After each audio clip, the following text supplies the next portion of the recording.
What's up, Juventini? Welcome back to the AJC, your channel dedicated to Juventus. It's match day. It's the last test before a decisive and crucial week for Juventus. They cannot afford to not take max points against Cagliari today. We are going to preview that. And meanwhile, in the background, hold on a second, a push for cavalry to come in. Has Spalletti ignited Juve's office into showing ambition? Oh my God, we're going to tackle it all together right now. I got Omar with me. I know we are waiting for Mr. Skanga as well, but Omar, how are you doing, brother? Oh, I'm phenomenal as usual. Nice to see everyone in the chat. Shadowstar, thank you for the kind words. It's always lovely to see you in the chat. I'm great. I mean, Juve played today, and based on recent performances, there's no reason to not be jacked. Oh yeah, match days. I love a nice Juve match day, and right now we're in good form, and I can't wait to take the 3 points today and then get to those decisive matches. But as we stated, there are headlines we got to look at, and they kicked off yesterday with Mateta being the big name here, and this is just, well, okay, hold on a second before I even get into this. What am I doing here? Shout out to the army. You guys, drop a like while you're in here. We see them all in here. Alex Juve, Giratina, Shatterstar, Yorio. We got Ibrahim, by the way, in here, who received the third kit with Yildiz on the back. Fantastic stuff, okay? Was kind enough to send in some photos, and we'll highlight that a little bit later on the show. We got Dells, we got Chris. We're ready to have a lot of fun. Everybody that is also tuning in on other platforms, make sure you get to YouTube, smash that subscribe button, and enter yourself for this month's kit giveaways. We got some beauties on deck. Now, let's get to the news. As I was stating, Mateta picking up steam yesterday, where the reports came out that he had given his yes and availability to joining Juventus. And Nico Schira was the one making bold claims early on in the day. And as the day went on, everybody started to follow suit. But Nico Schira was the first to hit us with the fact that the availability to join Juventus is there, and Juve was working on a 4-year agreement, and the news shifted very rapidly throughout the day to the point where it reached that we have an agreement at the very least for this player to come in the summer, and now we're at the point where Juve is ready to make its approach to Crystal Palace to try and land Mateta in January. Omer, what do you think about this? How you feeling about this news and how rapidly it just hit? You're muted, my friend. Thought I canceled it. I gotta say, it caught me by surprise a bit. To be honest, I don't really get it. I don't get the push to get him right now. I mean, there were reports of Vlahovic coming back earlier.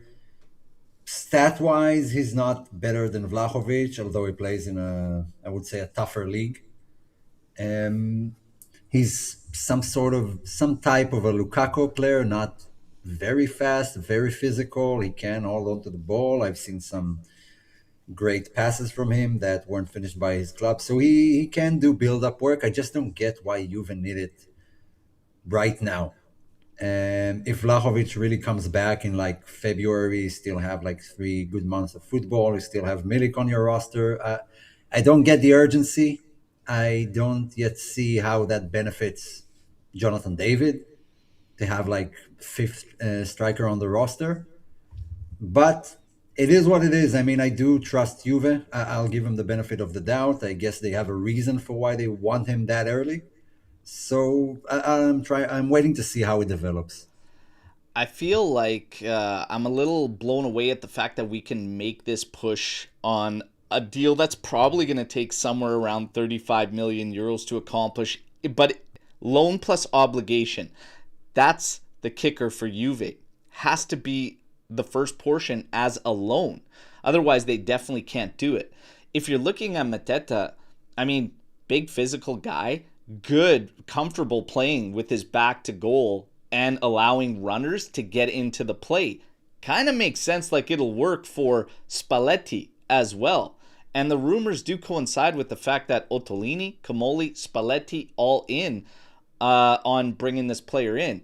If you're talking about a push in January versus the summer, it looks like this is their guy regardless. If they've gotten to a point where they've got a 4-year agreement with the player, it looks like whether it's summer or not, but they're just trying to see if they can push that obligation beyond, then why not bring him in January? You've got Vlahovic that's injured, but Vlahovic, I said it too, this is an indication of this push for a striker that it's done. And the words that we heard from Chiellini about there being an agreement between Juventus and Vlahovic to sit down at season's end, I got to now understand that that just can't be true and that they've made their decision. If they're willing to make this push right now, I can't see them doing this because you have Openda that is also on an obligation with very easily met criteria. So you're going to have Openda, David, and even Mateta and still sit down with Vlahovic at season's end? This tells me it's goodbye for Vlahovic. For at least two strikers, Dushan plus either Openda or Milik. That Milik, I mean, is kind of a guarantee. But I also think it reflects on Openda. And there might be, I don't know, some clauses in his contract that won't force Juve to sign him. Maybe that's what they're aiming for. But that's what it tells me most of all, that at least two are definitely leaving. Dushan, Milik is definitely one of them, and probably Dushan as well. Yeah, if you're looking at this, I mean, you've got this situation where we're trying to find a Vice Yildiz as well. And it was like, okay, we're looking, a lot of our targets just didn't seem to make sense for January. It's like, okay, we've got a lot of names that are popping up, but they all seem to be summer like moves. So who's coming in January? This out of nowhere is a big change. It seems that everything has died down with Chiesa. So when you're looking at Chiesa, it's like it's just not going to work. I always have my doubts about it for so many different reasons. You needed so much to line up to make this happen, but now you have Maldini as well. And Maldini, if you look at Atalanta, they just picked up Raspadori, and that pretty much opens the door for them to say goodbye to Maldini.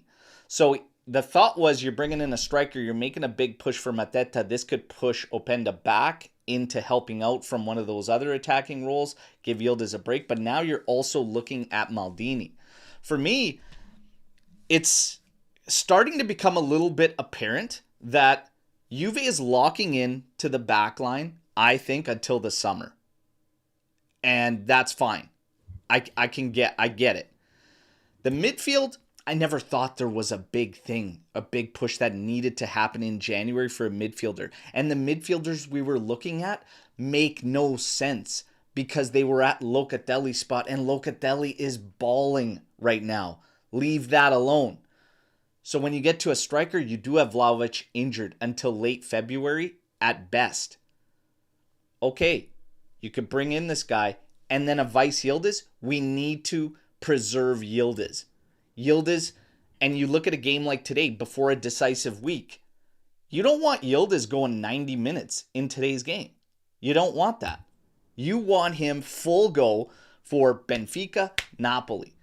So these are very important moves, and if they can get them done, this would be great. And I gotta say, the ambition to make a move like Mateta in January, for me, is ignited by Spalletti. And I can't help but feel like Spalletti is igniting everyone at Juve, players and now maybe office included, to back him properly for this push down the second half. What do you think?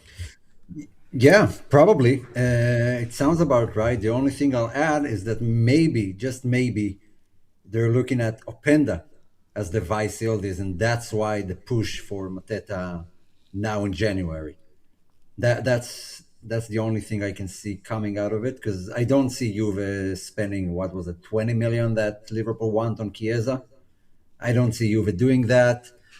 So they have to find a solution in-house. And Openda seems like I don't know if the most logical one, but it seems that it's going that way. That would be my guess if we do sign Mateta now.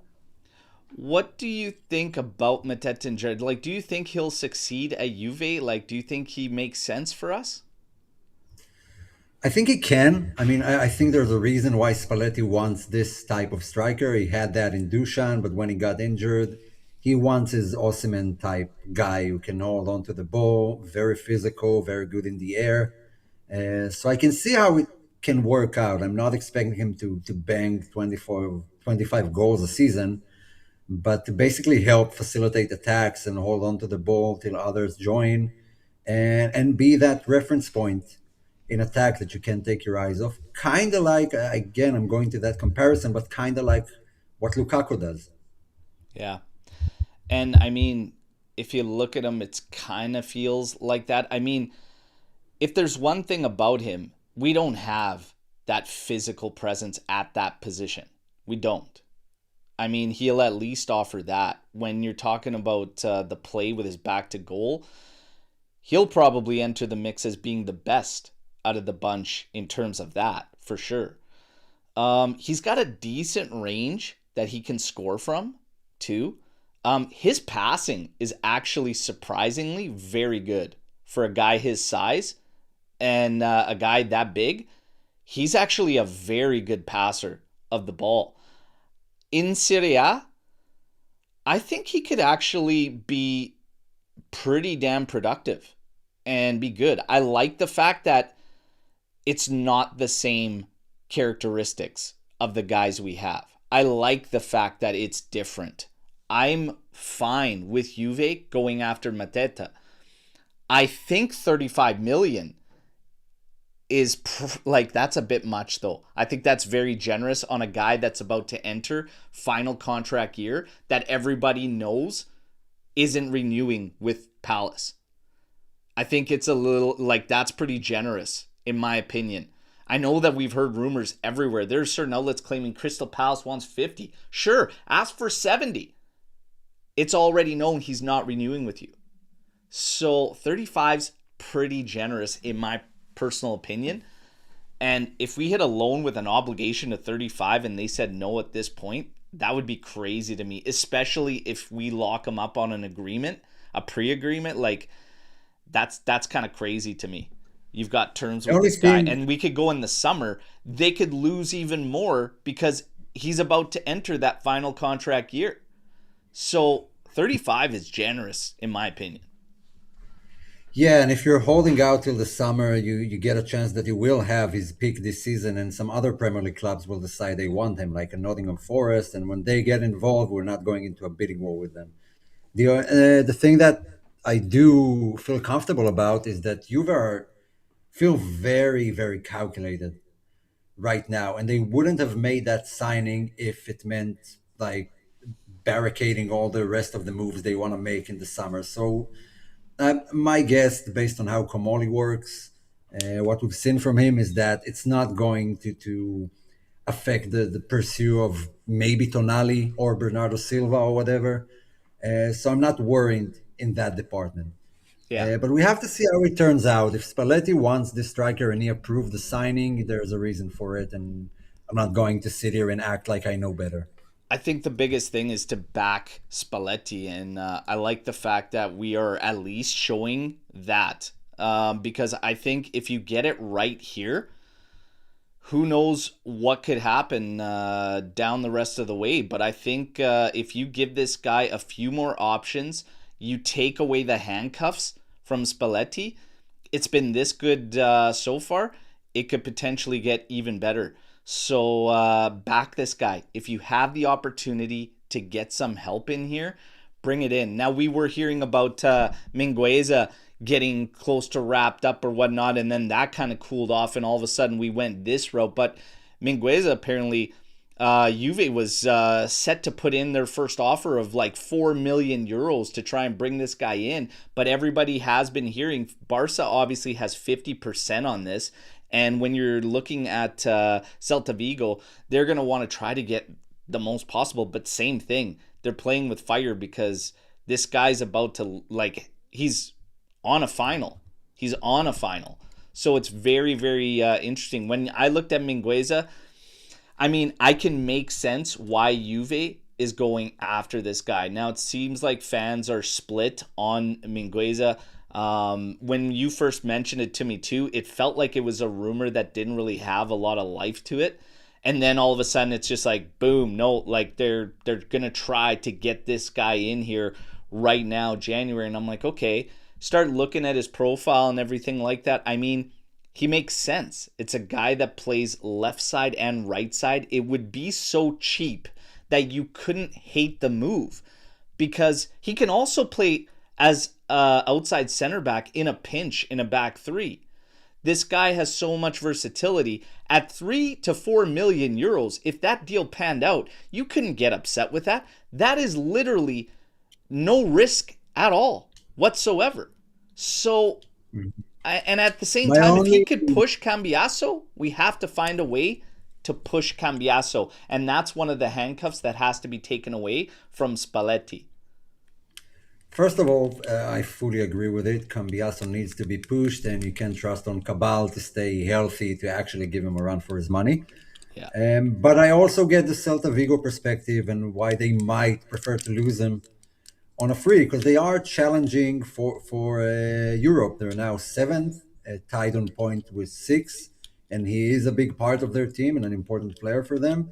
And I get why they wouldn't want to, part ways in January. I get that. I remember when he was at Barca, my Barcelona friends didn't like him. They said he asked for a lot more money to extend than what he was actually worth. But maybe it was just a kid, and now we grew up and understand how football works, and it's a bit different. But let's see if it happens. Just on paper, yeah, it's good to have a player who can play both wings with ease and has been around the block and played regularly for the past few years in one of the top tier leagues. But we'll Yeah. see how that pans out. I wouldn't be surprised if it doesn't happen. Yeah.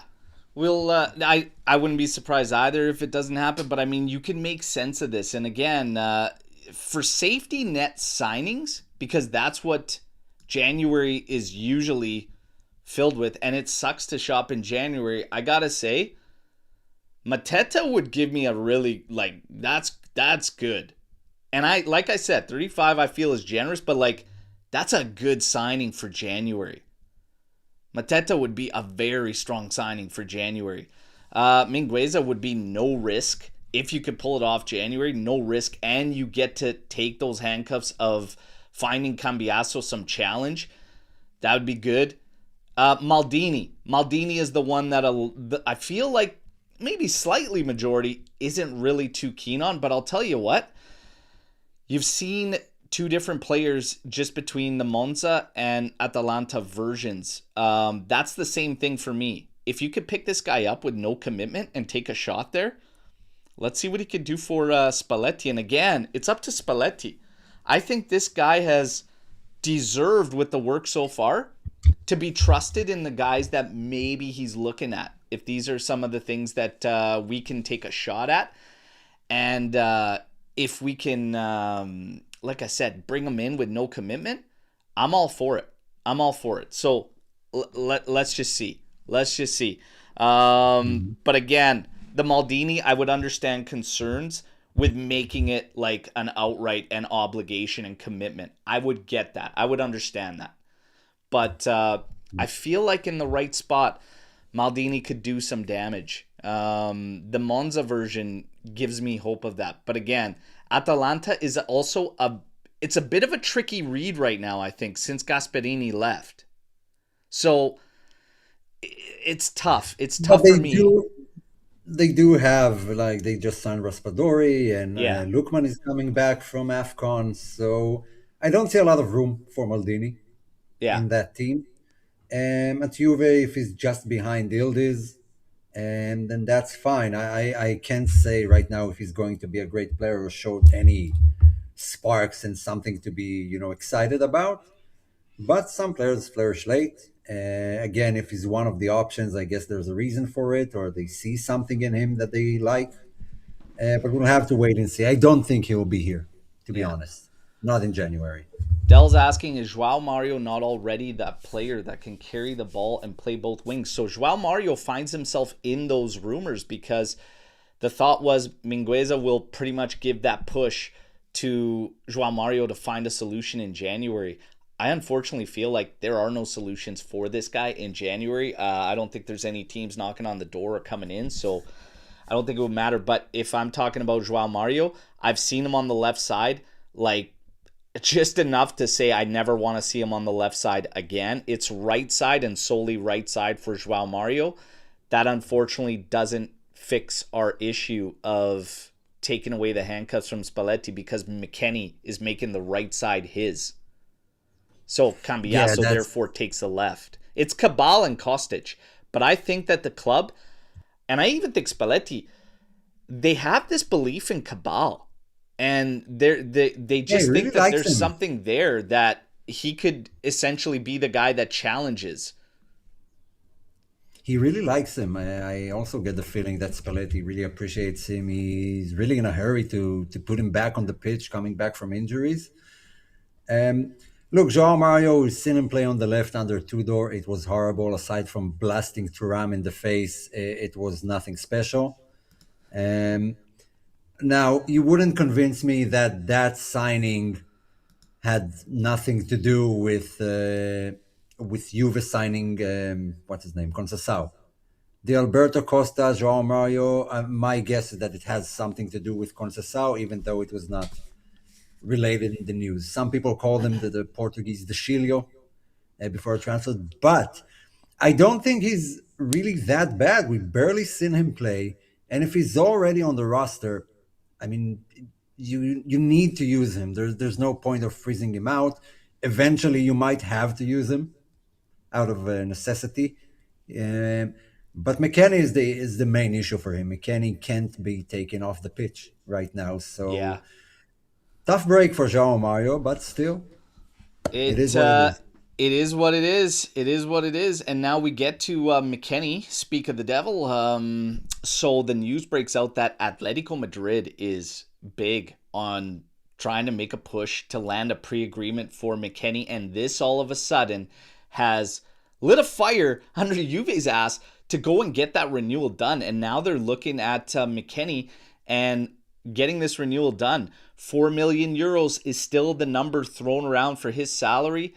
I mean, we've said it before, and we're probably just going to say it again. 4 million is fair value on a salary for this guy based on what he's doing. And it's just, look, I know the things I've said about him before. I was upset that he was coming back from camps not in top shape, being slightly overweight. I was upset when he didn't take the move to Aston Villa because we were looking to make a deal, whatever. And at the time, I did like Douglas Luiz. And I still go back to saying, how do you not sign a guy that's putting in back-to-back strong performances annually for Villa? At the same time, we're at yet another season, and it's another coach, and it's a coach that's finally got the team rolling. And again, McKennie cements himself as a key cog for this team. He has become undeniable, and he has earned that renewal. At 4 million euros, I say get the renewal done. I think it would be a shame. And a big part of this too isn't just solely McKennie, it's Spalletti. Spalletti deserves that much if we're already looking at renewing Spalletti. If Spalletti sees McKennie as this important, give it to him. He's not asking for anything outrageous. 4 million, get it done. That's me. And on the McKennie note here, we will pull in Mr. Skanga. The Canadian McKennie. Well, the reliability not on the Canadian McKennie side so far today. Yeah. Technical issues. It's all good. We're happy to see you, brother. How you doing? It's good to be here. I hope I sound okay. I'm using different equipment. I don't know. Do I sound okay? Do I look okay? Is everything all right? It's a little bit fishbowl, but it's fine, man. We'll make do. Yeah. We'll make do. Bit of an aquarium, but you're always Skangadonna, Skangalus. The return of the king. Old man Skang. Look at this. Look at this. Look at this. Everybody's pumped to see it. We're pumped to see it. We're literally just talking McKennie's renewal. 3-year deal. 4 million salary. Are you in? 3 years. I would do 2 years. 2 years. 3 sounds like a long commitment. I like McKinney. I think we're all McKinney fans. There's a lot of McKinney fans out there. There's a lot of McKinney haters. Jesus. I would 2 years. 3 sounds like a long time. Yeah, but 2 after 1 Okay. year, you're already going back into a final contract year? Oh yeah, good point. 3 Can gives you I- that nice little buffer that if you want to sell. Can I elaborate on McKennie a bit? Do it. Look, the guy has been here for almost 6 years at the end of this season. In that time, he had what, 5 different managers, Yeah. which is pretty wild considering one of them was here for 3 years. So he came to Juve at not the best of situations. Regardless, each one of them saw fit to put him in the lineup and couldn't ignore him. Now we went through the growing pains of McKennie, and to let him go now when he's at his peak, when he's actually performing. I mean, I don't know if you've seen the video. You might have. There's a great video that someone posted on Twitter of 17 minutes of Juve playing under Spalletti, just moving the ball around, and it showed the immense difference in how better Juve have become. And when you watch it, you can't not notice how much McKennie is involved in everything. Everything. So he is an important cog at Juve. And going through those growing pains with him and giving him to another club right now to reap the rewards of what we suffered through seems a bit weird to me. Now, the guy, if he's a first team player, I have no problem paying him 5 million. He's killing it right now. This is his last chance of a big contract. Whatever he signs right now, next time he signs a contract, it'll be 30 plus. So I get why he asked for a lot of money, because that's basically his last chance for it. Unless he really kills it and some Bayern come in and want to buy him from Juve. But I wouldn't let a player that reached his peak and is heavily involved at what Juve are doing to go for free. That's my point on McKennie. He's killing it now. Keep the guys who are performing. Don't let them go to other club and perform for them. Yeah. And then you've got Tuna coming in here. I am of the belief McKennie needs to be given a lifetime extension. Fino alla fine. He will become a club legend in the next 5 years. America! Fuck yeah! That's all I heard from Tuna's response there. Take it easy, Tuna. We love you. But that is some pure patriotism there. But no, McKennie is proven himself yet again under another coach. And I mean, what he's asking for is not crazy. I think it gives you less work to do in the summer too. And again, you finally got a coach. You went through all this bullshit, all this pain, all this suffering. You finally got a coach that's got this team playing well, that's got them on a streak. He sees him as important. Get her done. Get her done. And while we're at it, get it done with Keenan. Let's get that one done too. All right. Now, Cagliari. Today. Last game we talked about. Last game before a decisive week for Juve. When you're looking at this matchup, Juve got 47 wins in Serie A against Cagliari. Okay, Cagliari's only lost more to Milan with 48. Juve have won 22 of the 28 league games against them since 2010. Only getting more in that period against Udinese. Since Spalletti's arrival, Juve's averaging 2.2 points per game, up from 1.5 per game before his appointment. After 3-0 against Sassuolo and 5-0 against Cremonese, Juve is looking to win 3 straight league matches while keeping a clean sheet for the first time since February and March of 2025. They could also score at least 3 goals in 3 games on the bounce for the first time since May 2021. That's the last time 3 goals on the trot. Now, Is that Ronaldo? was he? Would that be Ronaldo? That's probably Ronaldo's year. Yeah, Ronaldo was there, 21. Now, Pirlo. Yeah, Pirlo Cagliari's season. most recent victory over Juve dates back to July 2020. During that spell, Cagliari have conceded 17 goals and only scored 7. Their recent form suggests that ending the drought is a tall task. Okay, they've taken 1 point out of their last 3 outings. They were beaten 3-0 by relegation rivals Genoa on Monday, and they are starting to get worryingly close to the drop zone. They've also only recorded 2 home wins so far. So increasing that tally today, that would be a big upset. 1 win, 2 draws, 3 losses in their last 6. And we talked about Spalletti here. Since the start of November when he took charge, only league leaders, Inter, merda, yuck, have accrued more points and won more matches. Juve have now kept 5 clean sheets in their last 7 games across all competitions. Bremer has also returned, and Bremer looks good. And he looks like he's getting better with each match. He might be rested today. We'll look at that. I remember I heard a Momo on one of those American stations say that Bremer's not world class. I was just like, one person asked this Momo, hey, do you think Bremer's world class? He's like, like, oh my God. Momo. I don't get it. I don't want to name names.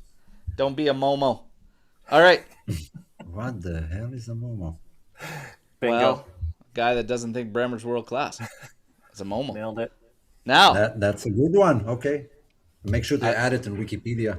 5 wins, 1 draw for Juve in their last 6. Okay, you're looking at injuries. Chico and Gatti back on the squad list as well. If you're looking at the opposition, Diola and Folorancio will join long-term absentees Bellotti and Felici, and there are talks that Jari Mina, that absolute mutt, is a doubt. He remains in doubt for this game. We're going to take a look at the projected lineups, and then we're going to get to keys to victory from these guys, but we're probably going to set the tone first before the keys to victory. But here's your lineup. So I got Juve up here, but Juve is a guessing game. We'll look at the opposition. Caprile in goal. Zappa, Luperto, Rodriguez, Idrissi. So they're obviously playing up the fact that Jari Mina may not be in there. This is also listed as a 4-3-3. This would be a huge shock because they're most likely going to play a 3-5-1-1. Okay? But you see Adope, Prati, Mazzitelli, Palestra. And again, this is why it's kind of funny the way they got it listed. Kirksoi and then Esposito. Esposito usually plays as a second striker or that 10. Palestra is going to be playing wide on the outside, but yes, he could advance into a winger. This seems like something they might do on the ball, but it's going to be like a 3-5-1-1. When you look at Juve, it's a bit of a guessing game because this does have. 1 sec. Go back to the Cagliari one. Huh? I was just going to say, is this the same lineup they used for the last game, like a month ago? 2 months ago? No. I don't know why they would change. Yeah, I don't expect 4-3-3. Like I said, it could morph into that in the ball, but it's going to be probably 3-5-1-1. They're gonna try to lock it up. Their form, everything about them, it's going to be 3-5-1-1. If you're looking at Juve, bit of a guessing game.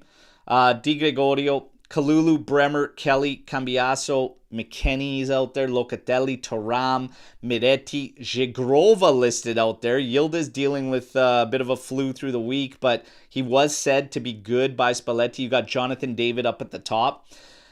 Real quick, we're hearing that Bremer could be rested. A lot depended on Gatti and what was going to happen there. I don't think it has to do with Gatti. I think if Bremer is rested in this game, you see Kelly there with Cope Miners as the left center back. But here's the tricky part. Locatelli is on a caution watch because if he gets a yellow in this game, he misses Napoli. And that is why Spalletti is thinking about holding him out of this game. Okay? So that's something else to watch. Will Yildiz start? You see Miretti in there, etc. We're going to work off these lineups. But real quick, let's set the tone before we get into the lineups and keys to the game. So Skanga, without further ado, let's rock. Holy Moses! You just jump right into the pool, just like right. You just throw me right into the deep end. I haven't been Yeah, here in a man. month and a half. Okay, that sounds good. So Davide Massa, our favorite. Oh, Yeah, it's him. Yeah, you want to know something? It hasn't been all that bad. So this year, in only 8 Serie A games, he has about 4.75 yellows per game, 4 reds in 8 games, 0 PKs, which sounds a little surprising to me. But hey, no PKs. Something to note: home teams receive slightly more bookings than away teams under Davide Massa. I don't know if that means anything. That could small sample size. The last game he did for us was our 1-0 win against Bologna earlier this year. We got 1 yellow in that game, as we know. Bologna got 3 yellows and a red. And other than that, he did our 1-1 draw at Lazio last season. So I don't expect him to be much of a factor today. That's not what the stats are all lining right. up to say. So let's get to the goods. You've seen the projected lineups. There's a lot of talk. We see some comments in here. Rest Locatelli, rest Kalulu, rest Bremer. Big Champions League game, then Napoli. Skanga, what are your keys to victory for Juve? What do you think about the lineup? Who would you like to see rested? Or do you think you go out, take care of business, then change? Do we really have the luxury of resting guys? We're right there. Like we're on a good streak. We are right there, almost not catching the leaders, but we're clawing into their lead. Bremer, I could see bringing Gatti back in makes me a little nervous. So putting Kalulu in the center, Colt Miners at left center back. It's worked this year. I know Kelly's not everybody's favorite, but hey, he's getting the job done. All right, bend but don't break. For the rest of the lineup, Locatelli, that I didn't know about the yellows. Yeah, it's a I bit. would maybe I would start Maretti in there, but we can't just take this game for like we're gonna go get the 3 points. They gave Yeah. us fits at the end of November, so that was one of my keys to victory. I had Spalletti needs to get this one right in terms of balance with resting players and still having to go away to get 3 points. Yeah. And the other one I have is got to score early. The last 2 games we scored in the 16th minute against Sassuolo. We scored in the 12th minute against Cremonese. Juventus set the tone, and then from there it was just pretty much smooth sailing both Yeah. those games. So If I'm looking at this one, just as far as the lineup, I feel like I leave the back the same. And I would leave Locatelli out of the starting lineup, put Colt Miners in there. Because I wouldn't mess with the back. And if you're going to take Locatelli out of there, I mean, Coop's got to be able to at least do that role and offer the same defensively and do it all. So hopefully that's where I see the biggest loss. If all of a sudden we want to throw Gatti into a game, just coming back, I know it's Cagliari, and they're, going to be battling for their life in Serie A, but I still wouldn't do that. For me, I leave everything the same. I'd probably put Coal Miners out there. As far as starting Yildiz, I'm okay starting Yildiz. I just don't want to see him play a lot of minutes. Like, I'd probably 60's probably max. Max. That's how I feel just about the lineup portion. Omer, your thoughts, keys to victory, the lineup, what are you thinking? Look, I would rest Bremer and Locatelli. My only issue is that their direct replacement is the same guy. Exactly. And yeah, so that's a bit of an issue. So if I had to rest someone, I would rest Bremer. I have no issues, and I'll be less worried with Kalulu and Kelly and Coop Miners in defense than I would be with the same lineup, but Coop Miners in the midfield. So that's part of the reason I haven't decided. But I think Bremer would be rested. Yildiz, I want a match like the last one. We talked about it recently, a few pods ago, that winning those games early give you the option to rest those guys in the 60th minute, like what happened in the last match. So that's what I expect them to do, that by the 60th minute, the match will already be over for Juve, and you can rest everyone. So that's the choice. Either start the guys and hope for a quick win, or keep them up late in case we don't get the win. I believe we'll we get do it. have Yeah, yeah. So I was just gonna say Talk. we do have the extra day, and Wednesday is at home, so Yeah, we're yeah. not I do traveling. expect a quick win, and the rest is relatively the same. I would start McKenny. Miretti is a question mark. Where do I start him? But since Conceição doesn't seem to be a starter today, and Yildiz is not yet known, I my guess is that he would start in one of those positions. I would even bet that they might start Openda in the Mm, Yildiz role. yeah, But the rest I'll keep as it is. I mean, if you can rest Kalulu for a bit, then just do it. yeah. Um, but other than that, yes, secure the win last time to get the guys pumped before the next Jurassic. run of It, games. Just do it. we talk about keys to victory, and it's the same. This is the same as it's been for many during this last recent run because 70% of Serie A plays 3-5-2. This team's going to play the same. What do you want to do? Get after it off the hop, as we have. Start the game Mm-hmm. on time, pin them back, make them work the whole field, send numbers. It's been a little bit rogue positionally for Spalletti, but it's been working and it's been creating problems for the opposition because you've got several players at any given moment with this free roam ability. And it keeps working. Pin them back, get McKennie in the area. He's an aerial threat. Mix and match your game, but send numbers. Get the jump on them. Get the jump on them. Get that early goal. Okay? That opens things up.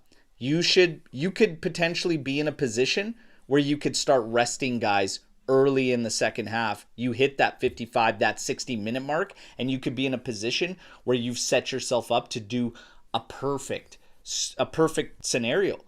I want to see a level of focus that is at maximum level. We have a decisive week ahead of us, but this game will tell me a lot at how we play, how we approach it, the focus level, that we are one game at a time, and that everybody is truly locked in with Spalletti here. If we are looking ahead, this could be a banana peel. So be Wow. locked in, Yes. get the job done. I expect a business-like performance today. Strong off the hop, get the jump on them, and again, seal it, and then make your changes, and let's get the hell out of there and get ready for the big week. Now it's time to put our Cannot money where our mouth is with the predictions. cannot look past this team though. That's We've right. done cannot do it. Can't look past anybody. Can't But look Can't. past but I think anybody. Spalletti is doing a good job to keep the guys He is. focused. Both in He his is. interviews and during the match, I see that they're not playing like the win is just should come to them without any effort. So credit to him on that. And now, without further ado, predictions, final score, Yes. couple fun tiebreakers. Skanga, lead us off. Now, I would like to say I'm sorry I was late, and I would like to say I appreciate the warm welcomes. It's been a while since I've been here, and it's nice to see everybody in the chat. It's nice to see you two boys again. So again, I apologize for the day. We're here. Let's make some money. Everybody want to make some bread? We're gonna make some bread today. So Oh boy. Oh boy.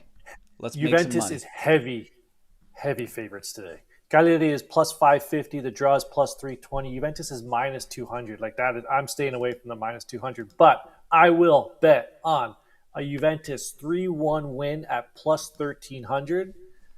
I was going to take David McKennie and Cope Miners to score. So David's plus 100. McKennie's plus 40. I like the plus 480 for McKennie the most. Cope's only plus 260. Now, if David doesn't start, I'll switch that to Openda. May also bet 2 goals for David or Openda, whoever starts up top. That's it. I'm going to take, I think there's another one over 8.5 corner kicks for Juve. I'll probably take that one too. I don't have the betting line on it, but I'll take that one as well. Okay. Okay. But Juve is heavy. I am gonna Heavy go. favorites today. I'm gonna go Yeah, I 3-0. know. 3-0. Whoa. We have not seen 3 goals on the trot in those 3 matches since what, 2021? Today's the day. We're going 3-0. Do you change that if Bremer doesn't start? If Bremer starts, I might change it to 3-0. If Bremer doesn't start, it's 3-1. 3-1 if Bremer's not starting. I'm probably clear with giving up a goal, but I'm gonna say 3-0. I'm gonna say 2 goals in the first half, and I'm gonna say. Ooh, nice. The last time You need some hand, David you need some went hand lotion, buddy. the last time David went 3 goals on the trot was 2024. So before, since March 2025, he hadn't got goals in back-to-back games. You got to go to 2024 before he did 3 on the trot. Today's the day. Let's go. David, putting David down for 1. And that's my prediction. Omer, you're up, buddy. That's getting clipped. So you took mine away. I wanted to. That's why I went before you, you son of a bitch. I know, because you have that syndrome of picking what I pick. So I want to go 2-0, but no, I will go for 4-0. You were killing it. Holy, you crazy son of a bitch. Someone here in the chat last week said 6-1 to Juve against, and he was closer than all of us. Yeah. To the real score. So, yeah, don't be afraid. I'll go with a 4-0. And David continues his run of form and gets one. And my guess is that we have a debut goal today. Debut for the season. Someone who hasn't scored yet this season. Who would that be? Having said that, there aren't a lot of options. Like, who hasn't scored? Coop Miners have yet to score this season, right? He doesn't have scored. One. He scored. Did he? This season? Yeah, I think he scored earlier in Didn't the it year. get called back? I thought it got called back. Does Kalulu have one? I don't remember at the goal. Kalulu's got goal, has yeah. one. Yeah. Kalulu has one. Who doesn't Kelly have has one. Kelly has 2. Zagrova doesn't have one. Zagrova doesn't have a goal. Miretti scored. McKennie scored. David scored. Openda scored. Yildiz scored. Chico scored. Tarama even scored. Bremer scored. Bremer scored. Kelly has scored. Cambiaso has scored. You don't have much options, man. I actually wanted to pull out that stat of how many Rui. players scored. Rui's going to get it for you. Rui. Right off his nose. Right off the beak. Even Cabal and Kostic scored. So Like a chicken. yeah, it has to be either Coop Miners. I don't think he scored this season.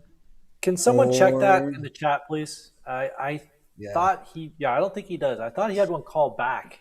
So we got some in here. We got Gio's coming in hot 3-0. Chris is on the 3-0. Hat trick for Trim's boy. I don't know about that one, but hey, we'll see. 1-1 today from Mitch. There's always a party pooper, eh? Tuna, 2-1. Greasy victory today.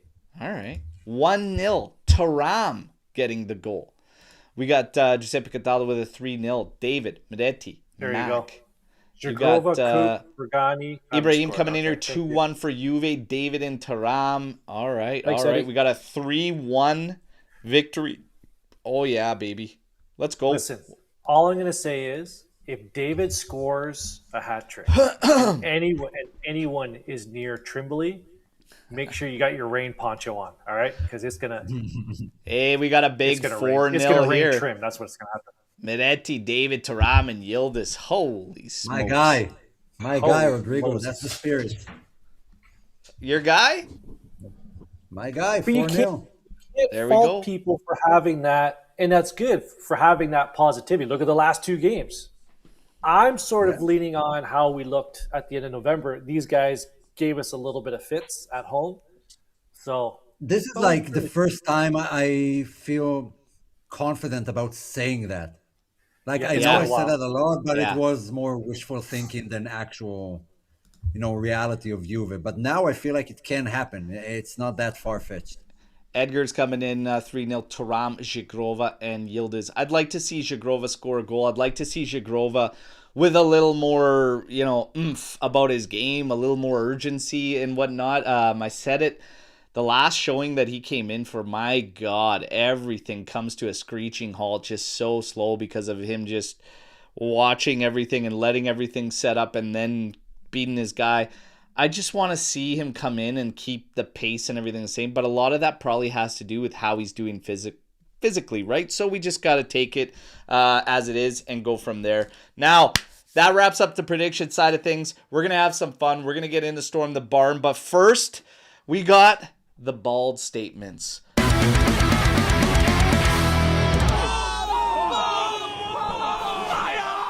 Told you were going to get music, buddy. There you go. Bellissimo. Oh, my eyes. Bellissimo. I love it. That's good. I love Love it. Absolutely Little love metal riff for Omer. Fire away, my Oh, friend. Nice. Nice. Okay, we have an interesting one today. Bold statements. Are you ready? First one, very divisive. Platini. I've only done this once, so be gentle. Okay, so I throw out bold statements and you either agree, disagree, and give I your gotcha. explanation. And disclaimer Okay, for everybody tuning in. These are pulled, okay? That's right. These are pulled from everywhere. These are not Omer's opinions, okay? correct. Yeah. Sometimes Twitter, the group chat, sometimes just my ideas, but either way, let's go.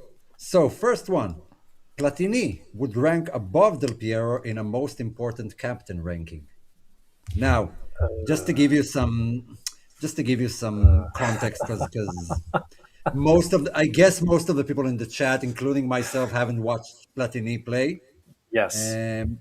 So let's go off stats. As Juve's captain, Platini was captaining Juve from 83 to 85. In that time, Juve have won the European Cup for the first time, what we know as the Champions League, the Intercontinental Cup, the UEFA Super Cup, Serie A once, Coppa Italia once. But under him, Juve were the first club ever to win all European trophies. On an individual level, in all these years, 3 years, he won the Ballon d'Or, successive. On the trot. Yeah, and it was only broken by Messi about 30 years later. And he was the top scorer in Serie A, the Capo Cannoniere, for those 3 seasons. And on the way, he also won the Euros with France in '84. I believe their first win as well. So he was the best player in the world at the time, and Juve were the best team in the world at the time. He was the captain. What do you make of it? I'm ready to go on this one. Okay, so the way you posed the question was most important, correct? So for that reason, I disagree, and Del Piero is the most important captain of Juve's history. And it simply comes down to the fact of longevity and the fact that he actually was around for a crisis scenario. Platini was never around for a crisis scenario. And I think that Del Piero's significance and importance through that also played a major part as to why these guys that did stick around actually did stick around and gave a shit about getting this team back to where it was. If you're talking about most influential, I still give the edge to Del Piero because of the longevity, the period of time, and the eras and everything, the ebbs and flows, and how he came in the mid-90s all the way to 2012. There was so many different cycles that he was a part of, and he finishes as the all-time top goal scorer for Juventus, broke a lot of records, even in most influential. That's where you have a case for Platini, but it is Del Piero wholeheartedly every single time as the most important captain for Juve. I would slightly disagree with that.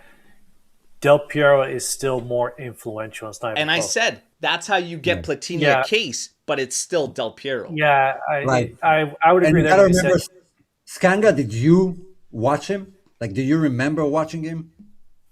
Vaguely, right? Like I wasn't. Vaguely. Well, some people are going to be like, I was 50 years old when I watched. I've watched Platini through archived games, and I Right. never, I was a baby, obviously. I didn't follow the team on a day-to-day Right. basis like I did Del Piero's whole career, right? But Yeah.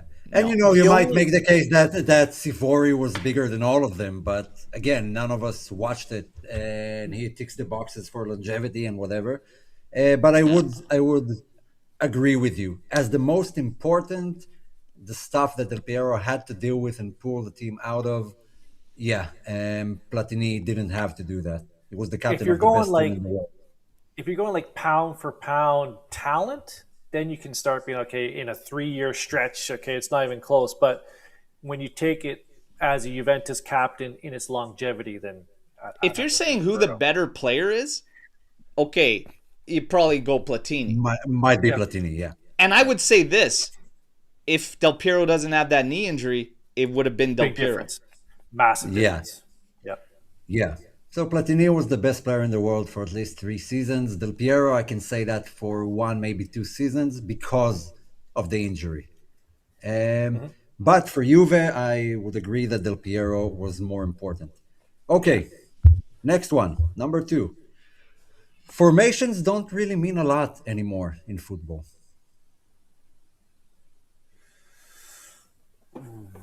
I'm in the middle. Go I'm ahead. in the middle. I agree and disagree. Like the roles are very important. Formations do matter because if you want a guy to get a certain role, you have to find the formation that gets him in to that role, and you have to make it work with the other players on your team. So formations, they still matter. They're still important. They're still important. Mm-hmm. I guess I would be Scania? disagreeing. I disagree. Yeah, you got. They have. There's still a. They still have a function on the field in a Yeah. certain position. So I would say formations still matter. It didn't really matter to some of those Brazilian teams, but that's a different story. I think today, especially in Serie A, right? It's more tactical compared to other leagues. So I would say formation, having players in the right position to work as a unit, you still need proper formations. I mean, they have to matter when you're talking about players that do well and then when they shit the bed. I mean, how can they not? If you're looking at McKennie just a midfielder, but any formation that we play him in the middle of the park, he's never been as effective as he is on an outside, at an outside Mm-hmm. role. So if he's on the outside, if you played a 4-3-3 where he's just one of the three midfielders, is he going to be as successful as he is when he has the freedom in a 3-4-2-1 that he has had? No, he won't be. So formations do matter. Okay. I think the game has become a bit more a lot more individualistic, if that's even a Mm-hmm. word. Like every Yes, it player is. needs to be taken by the coach and explained what he had to do. And when I used to watch those games back in the day, like you can clearly see the formation in every play. When they attack, when the defense, you can see it's a 4-4-2. It's very easy to read it. And now you have those players with multiple roles on the pitch, like a McKennie, like a Cambiaso, that you can pop up anywhere. But I don't remember seeing Zambrotta suddenly pop up on the near the corner flag or in the box. It was like very um, affected by the formation. The formation was more for the Rigid. team in general than just taking each player and explaining to him what he has to do. But regardless, they still do matter because of everything you said. So I won't agree that formations don't matter anymore. Number 3, this is an interesting one. Ryan Giggs has 13 leagues titles with Man United. That's a record that's never going to be broken. To be clear, the 13. record is 13 league titles, like Scudettis, not Okay. trophies all around. Yep. Um, I would say that, what I want to say, I mean for a single player at a single club. It'll never happen. Well, how many do Ronaldo and Messi have with their teams? It's got to be. No, with It's a got to be. single club. With a Yeah, A but single like, club. single club. The like only one who equalized this record is Thomas Muller. Yeah.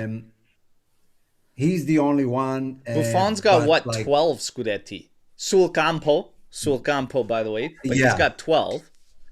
yeah. So Juve players are tough because they have this But that's what I mean, official though. If ones you're and the going to ones on the ask pitch. that record's going to be broken, I mean, we've talked about this a long time now.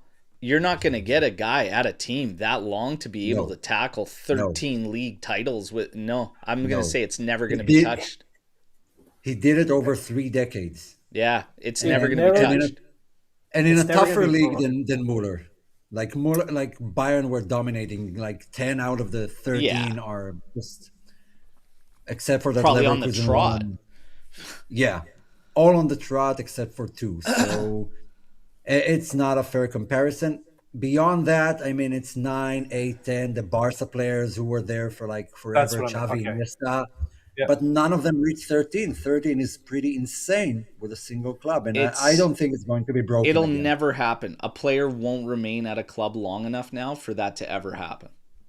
Yeah, In Europe, it won't happen. It might happen somewhere in like the Middle East or Asia or like Australia You or know, something. like It the might. chances of that no, happening now are like a guy like Pinsolio being part of like a team for so long yeah, that like he keeps sitting as a third That's and he it. keeps tacking up. That's the only yeah, way this thing's gonna happen with a guy at one team.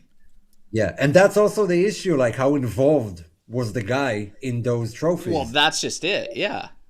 Yeah, Giggs was heavily involved in all of those trophies, He even in was. his later I years. I, I say that'll never get touched. Yeah, I'd have to I agree think, with that. look, Maldini, 13 25 with years, one didn't club? reach it. No way. No way. No way. Yeah. No. Okay, next one. Felipe Melo is the most hated Juve player ever. Disagree. Absolutely. There's got to be somebody more. Absolutely. There's got to be somebody else. He is the top. The top.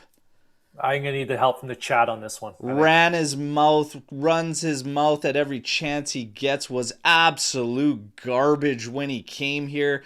Fucking joke. Joke. Most hated. Most hated. Yeah, for me as well. Most hated. As a Every time I see character, him, as get an angry. individual, as a Yeah, human, and on top of the pitch, It's- hands down, as a Felipe Melo. as a sack of water held together by skin. Yes.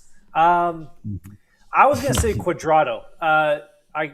Quadrado's What? not. no, Well, see, Quadrado is He's not a the most snake. He's a hated. little Come turd on. after he left, I'm but gonna no way he's hated to the degree of the Felipe name. Melo.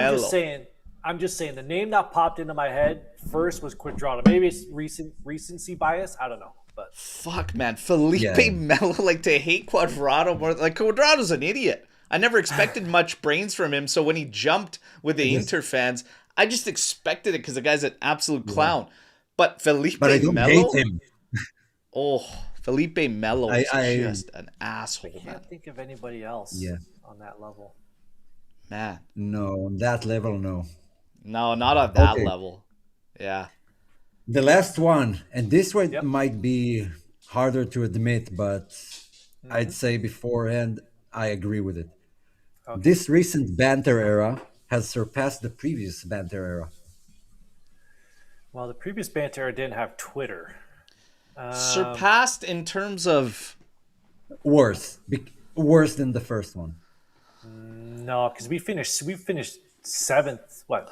How many years in a row? Sixth, seventh, 3 years. Are you talking about like 2010? Yeah, That's one- 20. But the tough thing is 2008, we've 2007 literally to broken 2011. some of the worst records Juve's know. had during this period. So I it's know. hard, right? You throw in know. losses to a third string Empoli and like Coppa Italia, the Maccabi God. Haifa, like the it's been pretty Look, I'll bad. tell It's you been what. pretty bad. The previous banter era, the one in the 2010, it wasn't that long, to be honest, because when Ranieri was the caretaker, Juve finished third in the first season back in Serie A, and then they finished second, beating Real Madrid twice in the Champions League. They finished right behind Inter. And then they had 2 years of seventh place. And that's about it. That's when Conte came in. So for me, the real banter was for 2 years. And now in the recent one, it's been going on for a long time. We had point deduction. We had awful signings. It feels like it's been going on since 2021. Ultimately, now. though, I can't say it surpassed it because we've hit Champions League play and stuff, and the only time it's been taken away was because of the fact of that bullshit from the FIGC. So honestly, it hasn't been as But is bad. it on a personal level, not financial level? Is it better to not go to the Champions League or go and be humiliated year after year by mediocre teams that shouldn't be at your level? That's a No, because question. we need that money to get better. Like the money matters. Like you're gonna get worse. No, but on your personal level, as a Juve fan, would you have rather Juve would not be in the Champions League this year and not watch them lose that awful Villarreal match or that Lyon No, match? you got to be in there and you got to keep testing yourself. You got to keep putting these guys to the fucking fire and realize what it's like to be a Juve. It's like, no, our biggest thing was finding the right fucking guy. I've said it a million times. We're capable of more. Coaching matters. It fucking matters. And you're seeing it all over the world in football. Coaching matters. So no, I'd always pick to compete in everything. I don't want to drop out of that. No. This one I think has felt worse because it's longer. To your point, Armor, it's Yeah. so. But the first one, you had the Calciopoli, and then you're at Serie B. You come back and you're expected to not be good, and then you kind of ramp up. We came off of 9 Scudetti in a row, and then we just kind of fluttered. We're sort of in Champions League. We get deducted. We're down. We're up. So this one feels worse because it's like, are we in a banter era? I think we are. The previous Maybe we're banter not. era, though, was like you're coming out of Serie B after that bullshit, okay? But then this one, you're coming off of COVID that puts you fucked money, which wasn't an issue back then. That's why Right. it's worse. That's why it's worse for me. It's like they had to make a comeback financially, never to the degree or tune that this management and this team has had to come back with since COVID because of a number of different reasons. On top of that, you had the FIGC shit and Yeah. the board being dismantled and all sorts of just scattered ideas left, right, and center. It's tough. It's tough to like really say that they're the same and on the same levels, even from like trying to navigate. But if I'm looking at all the shit that this recent 5 years has had to go through, it's definitely not as worse because it's almost like a fucking success. It's almost like a success that you've been able to stay in those tournaments and take that money and that revenue out of there. Yeah, We it was got almost a It was death by also dropped out like of we got dropped out of it the was also competition like for a year. We still qualified for fucking Club World Cup based on points and took that money out of there, which those other teams couldn't even surpass us. And Yeah, we're in a it's true. banter. there, there are also two different eras. Like before Calciopoli, Juve were at the top. Like the players they could sign, the roster they had, and it was like a huge fall from grace. Like they fell all the way from Olympus back to the ground and had to climb their way up again. And it took 4 or 5 years, but two of them weren't awful. The other thing I would say is that there were players that were signed during the banter era and had horrible seasons, but went on to become like Juve icons later on. So if Juve like picks it up right now and some of those guys suddenly become important players for Scudettos, like a McKennie, like a Kalulu or Kelly, guys that you ultimately didn't want. Because you had Pepe, you had Quagliarella, you had Matri back then, you had Bonucci, and over the course of time, they became Juve legends. But if they left Juve back then, they would be considered some of the worst signings Juve had. So we'll have Good to wait point. and see. If some of those players will become Juve icons and start like a winning cycle or whatever, then the answer might change. The winning cycle starts this year. Beautiful bald statements, as always. Love it. Great, Yeah. great stuff, Are we Omar. going to the Storm the Barn? Because I We are gonna ran go to into Storm a the Barn, really but good one. just for good measure, we wrap up the bald statements. We do have Storm the Barn. Do you want to start us off on Yeah. it? Yeah, I have a good one that I just read before starting this podcast, and I think it's really interesting. This is new for Argentina. They made a rule. Apparently, I have to check the source, but it was on a lot of sites. Argentina are sick and tired of youngsters going to Europe. So what they did is they put out a rule that for two rules. One, if you haven't signed a professional contract with a club in Argentina before moving to Europe, you can't play in the national team. And the second one is if you leave Argentina for free and sign for another club outside of Argentina, you wouldn't be called up as well. Now, do you think this is the route Italy should take? Just for example, Nico Paz has never played in Argentina in any top flight, so he basically, by this rule, can't play for Argentina. Um, do you think that that is something that would benefit Italy in the long run in maintaining their youngsters and start building something towards the future? I Like think a it's a Nionto little. or even a Verratti can't move to Paris Saint-Germain without playing in the top flight first. It's a What would you little. say about that? It's a little bit of a elephant gun to kill a mosquito, but I like the idea. I think you could do something with that, especially the leaving on a free. That's a bit much. The second one, that's a bit much. The first one, okay, they should be with a top club, maybe, but that's now on the clubs to create something like Juventus has with the Primavera and the next gen. If clubs have that, then you have that option to enact that rule. I like it with a twist. This Come is on, a Berto. really tough one. I'm kind of like caught I think between the two minds situation here is so because bad. to a certain degree, fuck, do your homework. These players are in your back fucking yard, right? Like they're in your back fucking yard. Yeah. So like Yeah. to a certain degree, good business and good fucking logics have to come into play here from Scouting. the FIGC, from the clubs involved, etc. I don't have a problem if Italian players are gonna play, you know, somewhere else in another country if they're getting playing time and they're grooming their skills and they're becoming better. I don't have a problem if it's not in Italy. Like that doesn't really bother me. But if our league carries a high old age, etc., and whatnot, and they're not getting opportunities with us, that's a problem. This rule for me is kind of redundant to Italy because Italy's got other shit they need to fix.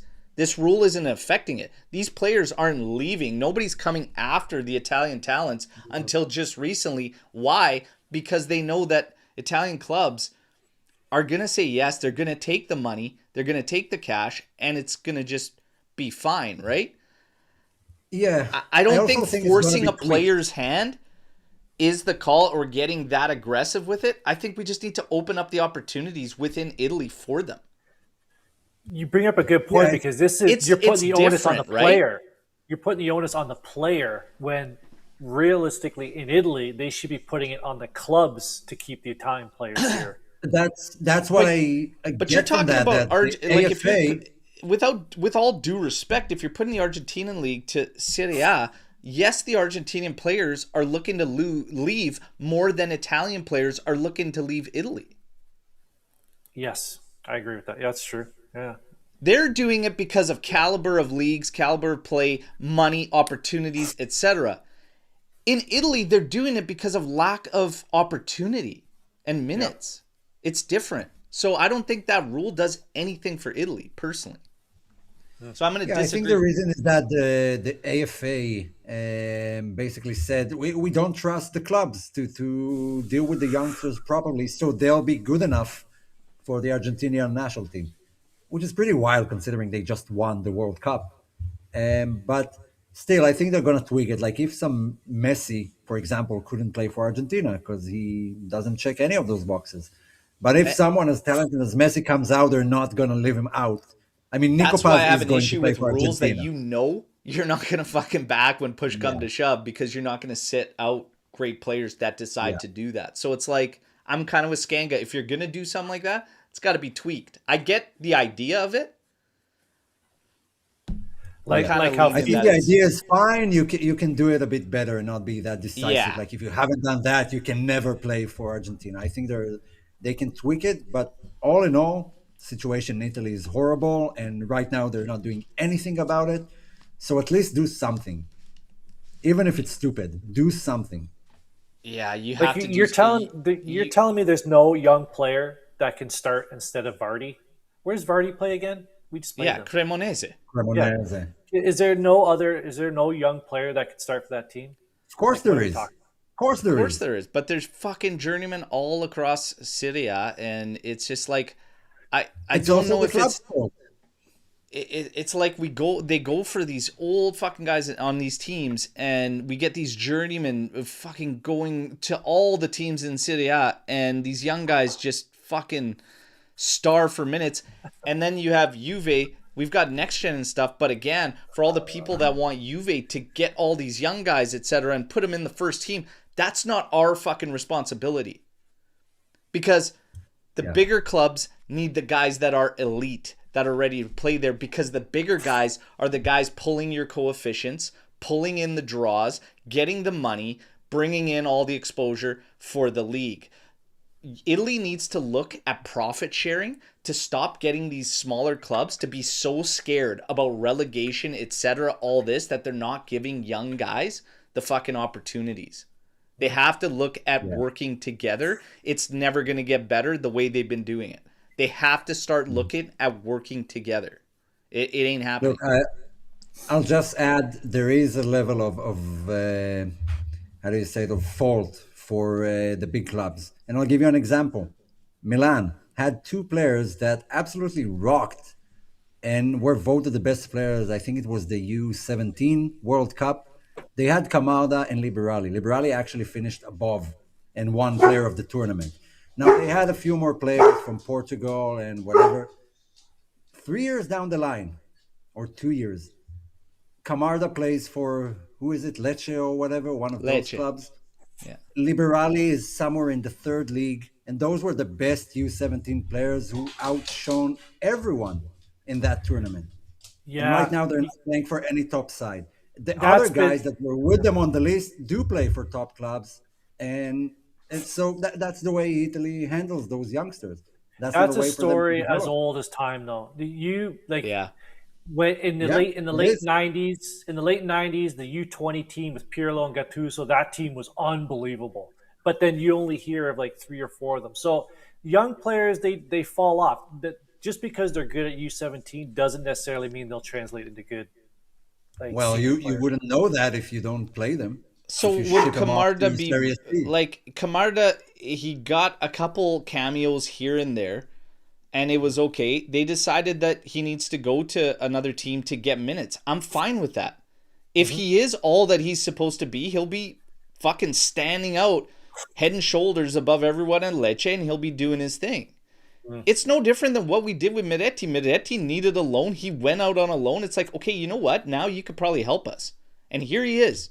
And that loan did good for him. It's not to the big teams. It's not to the big teams to suffer through it with these guys. They're either like to the cut of it or they aren't. But like Camarda's not an issue because he's in the top flight and he's getting minutes consistently. It's up to him from there what he does with it. I have an issue when these guys aren't even getting the opportunities. So when you look at fucking 34-year-old strikers, 36-year-old midfielders across the league, like Nemanja Matic has no business in Serie A. Get the fuck out. Get a fucking young Italian midfielder in there and fucking play. What are we doing? Nemanja Matic? Get the fuck out of here. Like, it's shit like that pisses me off. Not Camarda. Does it? Not Camarda being loaned out to Lecce. That doesn't bother me. It's seeing fucking old-ass, done, washed-up guys that have no business in the fucking league, like, taking spots away from young guys that should be taking those spots. Yeah. It's a good point about the relegation. Teams fearing the relegation. That's a good point. Yeah. That was the first Storm the Barn, so let's give the chat. What do we got, everybody? All right. Fired up Berto, that's for sure. Yeah, they need leadership. Here's their leadership. Fuck. Battling for relegation, we need leadership. Fuck out of here. The young guys fucking playing. All right. I'll say it. I think we might finally entered the turning point of our brutal dip since our decade of dominance. Coach and a competent board working in harmony. We are creating a new identity. Hey, from your lips to the football gods, man, may it all continue to move upwards and onwards. Let's go. It does feel good, though. I mean, Skanga, we were talking about it before you got on, that this push for Mateta, Maldini, etc., like, and you see it in the header. It feels like Spalletti's igniting ambition, like everywhere, not just the players, but maybe even the board in the office to help him in January? What do you think? So we've seen this. I was listening to that when I was going through all those issues. So appreciate all your responses to that. It seems that we've had these turnarounds on the field in the past 5 years, but not in management. And then when we were getting management fixed, we had an issue with the coach. And then the players started playing good, but then the lineups weren't right. And then management was not, to that person's point, it feels like, and it seems like, and it appears that everything's sort of starting to get into lockstep all at once. I wouldn't say this is the turning point because I don't want to get hurt emotionally, right? We've been through this. I don't want to put myself out there. The old lady has broken hearts here before. We've been let down before. She can be a filthy whore. She can. It's true. All right. Once a month. I'm just saying. A Juventino scorned. Have no fury like hell, whatever. Anyways, I'm hell have no fury like Juventino scorned. I would just say I'm not there yet, but yes, it does feel like that. My only thing on that whole thing is that it does feel like a turning point because of harmony finally feeling there from all levels. However, in terms of the board and their competency, that is yet to be determined still. TBD. For me. That's where I'm cautious. I'm cautious, but it feels better. Like I don't want to jump the gun and say we win it all, but it feels like something is. I mean, you see the same patterns and the same way of playing every match, and it gets better every match. So that's something to build on. But we've been through enough to get ourselves. I would just put it this way: we're just starting the massage. We're just starting the massage on our back. We haven't flipped over yet. We'll just put it that way. Yeah. Agree. That's a good analogy. Does Juve finish above Milan this year? Yes. Yes, and I'll tell you why. The same reason we weren't. Because of Allegri.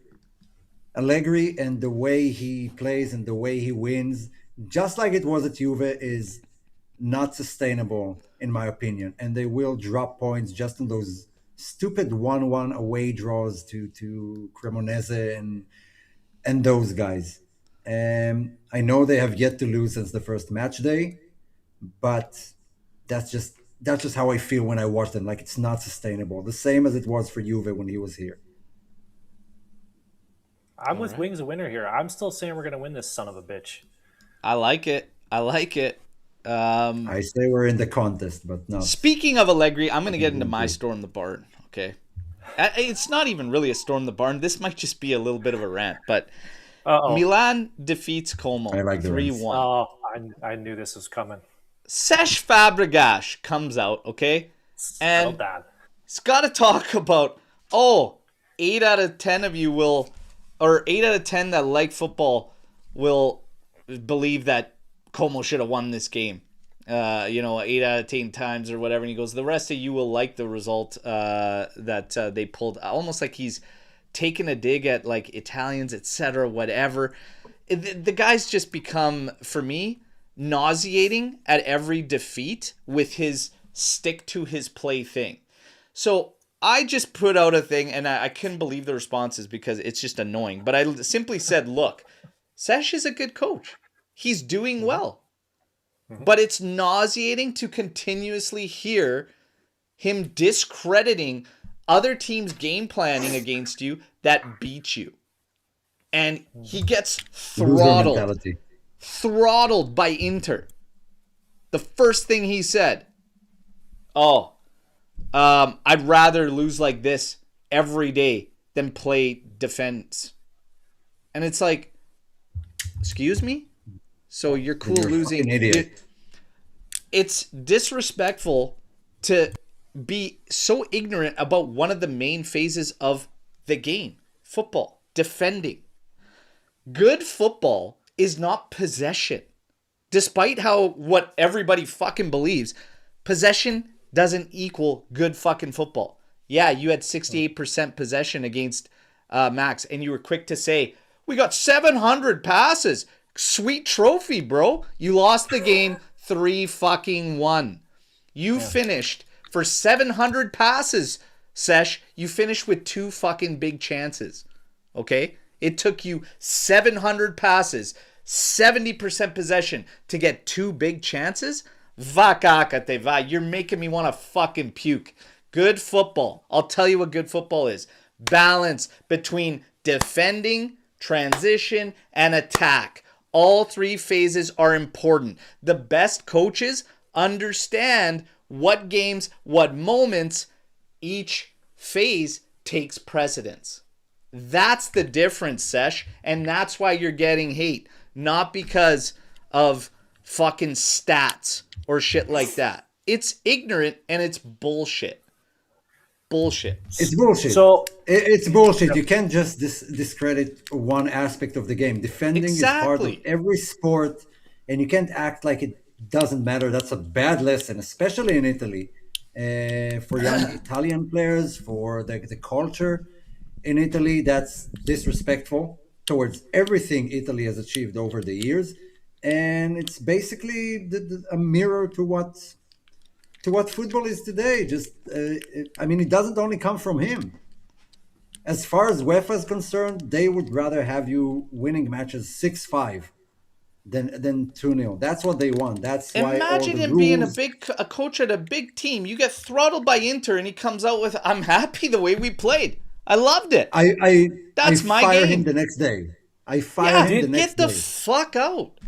So we've had games, and I can't remember who the manager was. I think it was Legge. Didn't we have games where we had 70% possession, 500 passes, 0 big chances created? I'm pretty sure we had those. And Yeah. Yeah, We we lose had one games we nothing. didn't get a shot until the 70th minute. It's like, what the Right. fuck? So, yeah. And another thing is, I just Go want to say, ask the fans. Ask the fans if they enjoy it. I just want to say, I remember, Did you enjoy getting teabagged by Adrian Rabiot? Go ask your fucking fan base that. Sesh. Oh, absolutely, because we didn't defend. I Well, liked we it. didn't defend. Sweet trophy, buddy. Take that Boy. 3-1 L and get the Yeah. fuck on. boy, these 2 boys over here are hot. I hate it. Okay. It's ignorant to say that defending, like he talks about it like it's not important whatsoever. Okay, guess what? The coaches like that, like him, like De Zerbi, etc., you're only gonna get so far playing one fucking way or focusing on one phase. Wings of Winter hit it. It was a Sampdoria match. I think that's the one. There was one that just it was trying to stick out. I couldn't remember what it was. But I'm just gonna say, you know me. Sometimes I like to toot my own horn.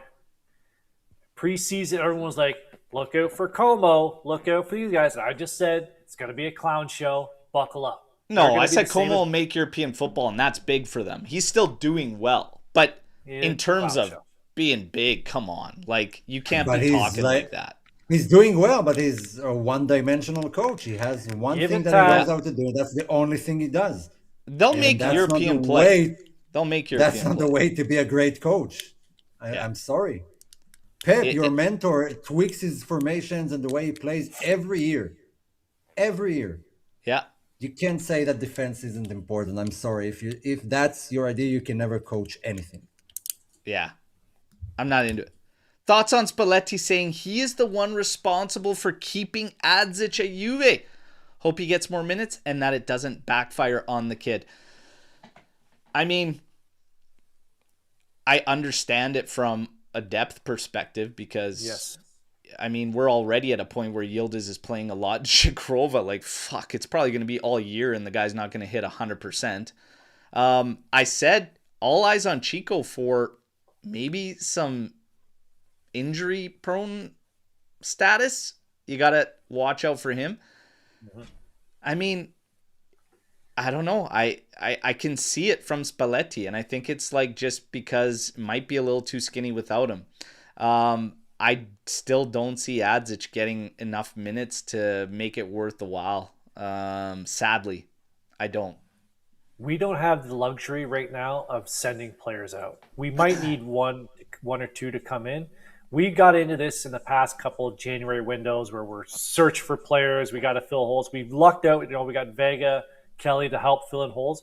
We cannot be sending players out at the moment. And it's unfortunate for this kid, who I think we all agree needs minutes somewhere, right? He's still young, but sorry, kid.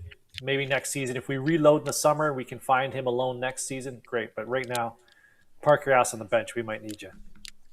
Yeah. Yeah, I mean, I said in the last pod that I don't see where it's going with him. I don't know what his position is on the pitch, like where he excels. But I've seen very little of him. Playing for Juve. Spalletti sees him every day. My guess is that he sees something that he does want for his team. Maybe it will take a bit of time to develop, and that's what he's working on with him. But if he sees value in keeping him and the management said it's okay, then great, fine, Yeah. okay. We'll see. I mean, right now, Spalletti, whatever he's doing, just keep it going. So if he wants Adzic around, great. I hope he does get minutes because otherwise it's a shame if you could have get him out. There was like what 4 or 5 teams wanting him for a loan. Man, I don't know. For me, yeah, I'd probably would have looked at a loan personally, but we keep it rolling. Do you see Spalletti using 2 strikers if we get another one in? I really like David as a second striker. I think there's already been games where, looking at it, you could say this is probably a good matchup. There was some moments in games where you thought, hey, 2 striker setup might help us break through. It's an option. But I think right now, Spalletti has seemed to kind of find a strong rhythm with what's going on right now that I don't know if he's looking to break it. And again, this next week will probably tell you a lot more. If that week comes through very, very well with the setup and how everything's moving, no chance he's looking to alternate as a main. Absolutely no chance if next week goes according to plan. That's what I think. Go ahead, Omer. I think those 3 positions are kind of manned by guys you can take out. That's why I don't see him changing anything. Yeah. Yeah. Not anything, but 2 strikers. We've only gone to 2 strikers, and it's been a while. When we're down, and he just throws a Penda and David out there to try and get a goal, draw, or we're in a draw, and we're trying to get the 3 points. If it ain't broke, don't fix it. We've been saying that for years. Find the formation, find what works. This seems to work. To Omer's point, everyone seems to have their position where they play well. Just keep doing that. Consistency. Yeah. There's no need to go to the 2 strikers right now. Now, let's keep it rolling. Saw that we are interested in a young player from Fiorentina that cost 20 million. How the F? Every Italian youngster costs 20 million. Yeah, so what the heck? What the hell is his name? I had it. Nicolo Fortini. Nicolo Fortini. Oh. Nicolo Fortini from Fiorentina. By the way, condolence. I know, like, we have a lot of fun. Obviously, we banter and with Fiorentina, and Rocco Comiso was a prime target because of the things that he had said with Juve, etc. But he passed away, and condolences obviously to his family. That's brutal. Shit, man. Fiorentina through a rough patch with Barone going down, like, I believe less than a year ago, and now Rocco Comiso. And this is a guy that, despite, the banter and all the bullshit, he was doing a lot of good for that team. Mm-hmm. And it probably sucks that everything he was trying to do and get into place for those guys, that he had to watch them in the shape that they're in right now. Before obviously going down. So, yeah, pretty sad. So rest in peace. He was a Juve fan. He was a Juve fan. Growing up. Yeah. Yeah. But, obviously... I did find it weird that he was very quiet. Apparently he was probably sick or something. I don't know what he died from yet, but he was 72, which is not very old, like to die of old age. So I don't know what he has died from, but it was strange that he was very quiet during all this Fiorentina non-win run that they had. I guess that's the reason. It's So rest in pretty. peace. What can we say? It's a pretty sad situation. The Yeah. banter and all that shit aside, I mean that's shitty. When you're looking at the player now, as we get into this, Nicolo Fortini, 20 million. I mean, Jesus Christ, man! It's like these values on It's these. just an absolute no. It's just crazy to me. It's like, what are we talking about here? And then you It's start a to. method. Like whenever Juve calls, start from 20 million. That's the method of most of the teams in Serie A. So I'm not surprised. I gotta And say, I'm surprised obviously, it's not 40 because every price tag on every Fiorentina player yeah, has always been exactly. The 40. other way So around. at least they've cut it down a little bit. But yeah, I mean, it's pretty nutty, man. But I don't know. Nicolo Fortini, he's So apparently would you like Juve to be like cutthroat about it? They're calling Fiorentina the same minute they say 20 million. Juve says no, thank you, shuts the phone, and that's the end of that player and his chances of coming to Juve. absolutely. Yeah, because that would push players to push for transfers to Juve, maybe. But don't hang around on the same player for 3 4 years until he's a bit cheaper so you can buy I him. can't That's the imagine a point. player being happy that Juve showed interest and you guys just Yeah, got it like to a point that parent club got it to a point where they just hung up and said fuck it, see ya, and then we go and sign fucking Mingueza for 4 million, like, yeah, exactly. and then you know what'll happen is Fiorentina will find that deal outside of Italy, and then fucking there you go, there's your players And they're, leaving then they're abroad. I stuck mean, in then they're stuck in if you South go through London. the list of players that some of those clubs ask 40 million for, and what happened with them a few years down the line, then how many of them have succeeded? Like Yeah, even Fratesi, they wanted 40 million for him, as now he's just unwanted and a bench player at Inter. Hey, that's business, baby. Uh, You got business yeah, deals come up. You either pull the trigger or you don't. That's on the player too. That's on yeah, the player and the yeah, agents. of course. Of It is course, what he it needs to is. tell the club, wait a second, Juve are interested. Maybe I want to play for Juve. yeah. Don't shut Tell it me down. more. Tell me more. Yeah, that Tell should me come from the more, players. tell me So, more. All right, oh, am I Yes. delusional? Yes, Yes. you are. 100%. Or Stop. Next we question. stopped playing only one half since Spalletti came in. It's been, dude, there's Yep. a lot of things that have been corrected. Starting the game on time, um, less lulls through games, more consistent 90-minute things. Chance creation ramped way the fuck up. I mean, the Scoring vibes. goals, not drawing, I gotta tell consistent you, lineups. maybe I'm exaggerating, but Spalletti seems happier than he was at Napoli, even though they played great and won everything. He seems to be really happy. There's so many Like things he's I could say right now about being happier than me there that I'm just probably gonna leave. But yeah, yeah, he even alluded to it. he's Like gonna my take fucking on have a it, tough time when one of the Curva takes a cheese grater to that left forearm yeah. and scrape that Well, tattoo look, off. Could you right off the imagine like bat, we didn't steal his steering wheel as soon as he landed, so Yeah, that's a plus for Juve. yeah. could On, you imagine on the like other hand, walking into the Juventus facility after being in that outhouse of a stadium in Napoli? Like you look at the Juventus facility, like holy shit, everything's clean and the floors are mopped. I go over here, there's fucking yeah, mold and the toilets don't run. Like what are we even talking about? the That players are alone, showering in the garbage. and there's no garbage cans with water in. Like what are we even talking about? Of course he's happier, and he doesn't have a numbnuts owner breathing down his neck. Fucking offices in the Yeah, boiler room. What? yeah. Nice, I nice. mean, My in desk isn't order, beside the furnace. What the hell? yeah. I mean, Weird. in order to get the best out of your team, you need to. Juventus have the best facilities in Italy, bar none. He even said that like a few weeks ago, like when I was at Napoli. I mean, here at Juve, we have a moving wall to work on free kicks. At Napoli, we just had a wall, just a lot of Yeah. Now, walls. now we do have nice medical facilities, but the assholes that work in there may not be the best. The Oh, the that's equipment's a nice, different issue. but let's get rid of the assholes that work in there. But that new guy that Spalletti brought in seems to be working. The new fitness guy, what's his name? Anybody help I me out? said it last Burgess, time around. Juve seemed Burgess. better.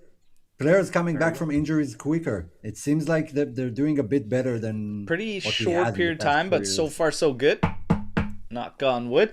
Let's try and machine gun a few because we're pretty much at the end. Everybody, there is a watch along today, 20 minutes before kickoff. All right. Just remember, Skanka considered Marquisio an average player. That's it, mister. You lost the GOAT status. Just like that, man. Oh, That's all yeah. it takes. Well, I I didn't put him I on like a tricked you. I super tricked you. legend status. I'm like, Yeah, the question, the bold statement was, is Marquisio overrated? So yeah. I'm So happy settle to down. see based on more that. life in the team and the matchup, but I still see some that still need more motivation. But before I get too old, I hope to see a new golden age of Juventus. Oh, we all do. We all do.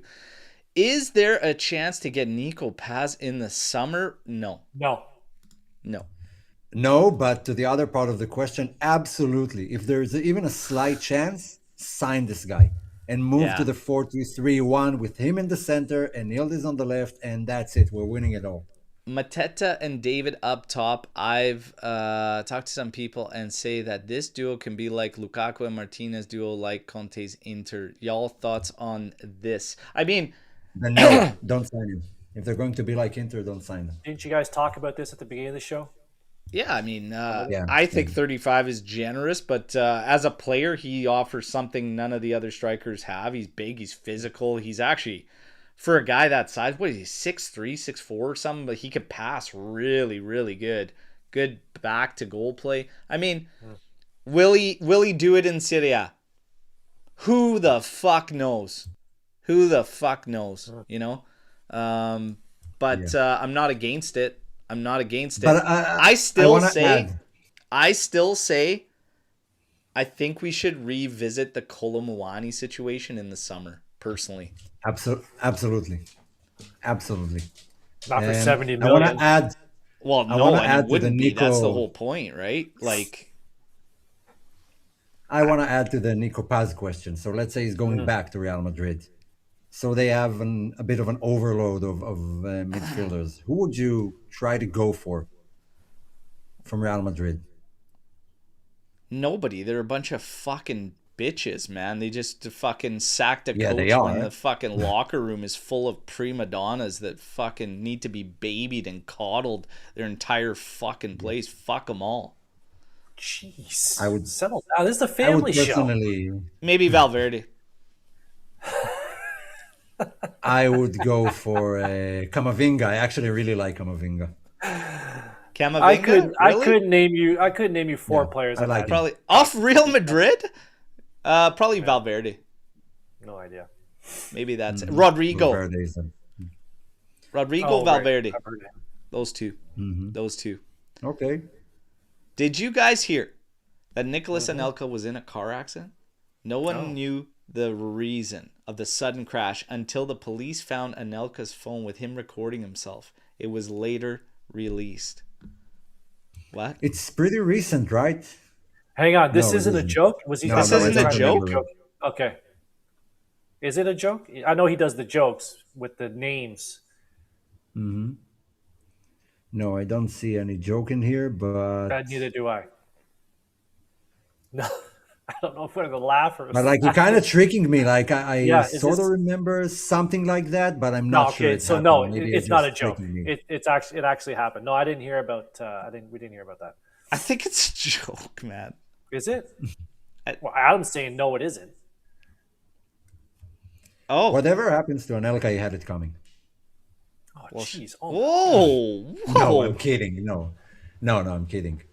I actually just want to take the time to give Adam a red because we had no idea if this is fucking serious or a joke. So for that alone, you get a red, man. That's on you, man. That's on you, dude. That's not on yeah, us. That's on it's you. not on us. That's this. That's And he how this says, thing works. no, it's a joke. Oh, Well, Okay. So I stand by the red. All right. All right. we don't have time to be confused. All right, especially me. I'm in my advanced age. I can't Come be getting on, confused. we're already Ah, it's confused. good stuff. It's Come good on, stuff, man. you guys. Match day. The vibes are obviously good. You saw the predictions. We got some positive predictions. It's getting even more positive. You're getting big score lines.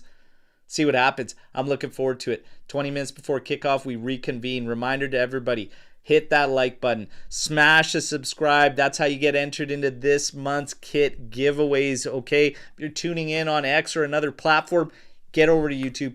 smash that subscribe button. Otherwise, you're not entered to try and win a kit. We've already given away like fucking 12 this year, 12 or 13 this year. It's already 0. it's already crazy. Yeah, we're not getting anything, god damn it.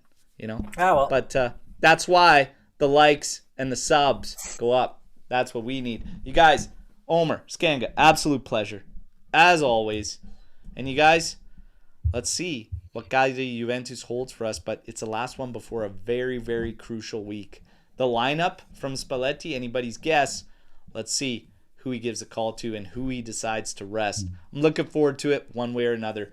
But one thing's for sure, we got to beat the brakes off those fools.